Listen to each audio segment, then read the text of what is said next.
Krishna. We are in chapter 3, verse 26 of Bhagavad Gita.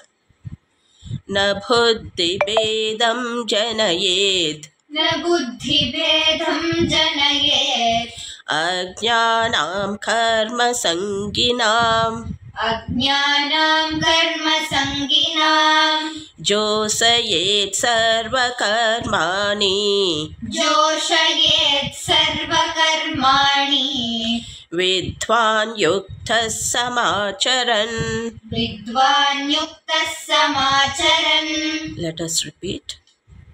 Na buddhi bedam janayed न बुद्धिभेदं जनयेत् ajnanam karma sanginam अज्ञानां कर्मसङ्गिनां josayed sarva karmani जोषयेत् सर्वकर्माणि vidvan yukta samacharan. विद्वान् युक्तः समाचरन्. Hare Krishna, I am Sunita Sunal with you in 2-minute Mahabharata stories. Hope you are enjoying these 2-minute stories. Please continuously watch the channel and see the previous episodes to understand it perfectly. Today let us see chapter 3 verse 26 of Bhagavad Gita. The wise should not create discord in the intellects of ignorant people who are attached to fruitive actions by stopping their work. Rather, they should inspire the ignorant also to do their prescribed duties. The meaning is, as great persons have greater responsibility because common people follow them. So Sri Krishna urges that wise people should not perform any action or utterances that lead the ignorant to fall, but give them the highest knowledge of God realization. Sri Krishna neutralizes and tells, Na buddhi bhedham janayet, meaning, the ignorant should not be asked to abandon their duties as they are not qualified to understand. Usually, two options are seen. One, willing to work for fruitive results or give up all exertions of pain. The moral is, working for results is superior than escapism. If the ignorant are disturbed, then they may lose faith altogether and stop their actions. In our next verse, let us see if both wise and ignorant people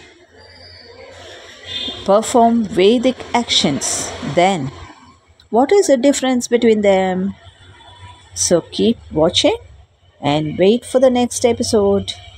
Thank you. Hare Good day to all of you. ಶ್ರೀಮದ್ ಭಗವದ್ಗೀತೆ ಅಧ್ಯಾಯ 3 ಶ್ಲೋಕ 26.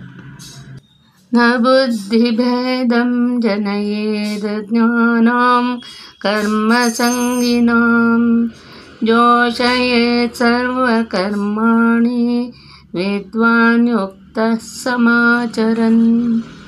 ಈ ಶ್ಲೋಕದ ಭಾವಾರ್ಥ: ಎಲ್ಲ ವಿಧಿಗಳ, ಎಲ್ಲ ಯಜ್ಞಾಚರಣೆಗಳ ಮತ್ತು ಐಹಿಕ ಚಟುವಟಿಕೆಗಳ ನಿರ್ದೇಶನವೂ ಸೇರಿದಂತೆ ವೇದಗಳಲ್ಲಿ ಇರುವುದೆಲ್ಲದರ ಉದ್ದೇಶ ಕೃಷ್ಣನನ್ನು ಅರಿಯುವುದು. ಆತನೇ ಬದುಕಿನ ಪರಮ ಗುರಿಯು. ಆದರೆ ಬದ್ಧ ಜೀವಿಗಳಿಗೆ ಇಂದ್ರಿಯ ತೃಪ್ತಿಯಾಚೆ ಏನೂ ತಿಳಿಯದು. ಆದುದರಿಂದ ಆ ಗುರಿಗಾಗಿ ಅವರು ವೇದಗಳನ್ನು ಅಭ್ಯಾಸ ಮಾಡುತ್ತಾರೆ. ಆದರೆ ವೇದ ವಿಧಿಗಳಿಂದ ನಿಯಂತ್ರಿತವಾದ ಫಲಾಸಕ್ತ ಚಟುವಟಿಕೆಗಳು ಮತ್ತು ಇಂದ್ರಿಯ ತೃಪ್ತಿಯು ಕ್ರಮೇಣ ಮನುಷ್ಯನನ್ನು ಕೃಷ್ಣ ಪ್ರಜ್ಞೆಗೆ ಏರಿಸುತ್ತವೆ. ಆದುದರಿಂದ ಕೃಷ್ಣ ಪ್ರಜ್ಞೆಯಲ್ಲಿ ಆತ್ಮ ಸಾಕ್ಷಾತ್ಕಾರವಾದವನು ಇತರರ ಚಟುವಟಿಕೆಗಳನ್ನಾಗಲಿ ಅರಿವನ್ನಾಗಲಿ ಕಲಕಬಾರದು. ಎಲ್ಲ ಕಾರ್ಯದ ಫಲಗಳನ್ನು ಕೃಷ್ಣನ ಸೇವೆಗೆ ಹೇಗೆ ಸಮರ್ಪಿಸಬಹುದೆಂಬುದನ್ನು ತೋರಿಸಿಕೊಡುವುದರ ಮೂಲಕ ಅವನು ಕೆಲಸ ಮಾಡಬೇಕು. ಇಂದ್ರಿಯ ತೃಪ್ತಿಗಾಗಿ ಕೆಲಸ ಮಾಡುವ ಅಜ್ಞಾನಿಯು ಹೇಗೆ ಕೆಲಸ ಮಾಡಬೇಕು ಮತ್ತು ಹೇಗೆ ನಡೆದುಕೊಳ್ಳಬೇಕು ಎನ್ನುವುದನ್ನು ಕಲಿತುಕೊಳ್ಳುವಂತೆ ಕೃಷ್ಣ ಪ್ರಜ್ಞೆಯುಳ್ಳ ವಿದ್ವಾಂಸನು ಕೆಲಸ ಮಾಡಬಹುದು. ನಿಯತ ಕರ್ತವ್ಯಗಳನ್ನು ಮಾಡುವುದರಿಂದ ಪಡೆಯುವ ಎಲ್ಲ ಪರಿಣಾಮಗಳನ್ನು ನೇರವಾದ ಕೃಷ್ಣ ಪ್ರಜ್ಞೆಯಿಂದ ಪಡೆಯಬಹುದು.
ತೋರಮ್ಮ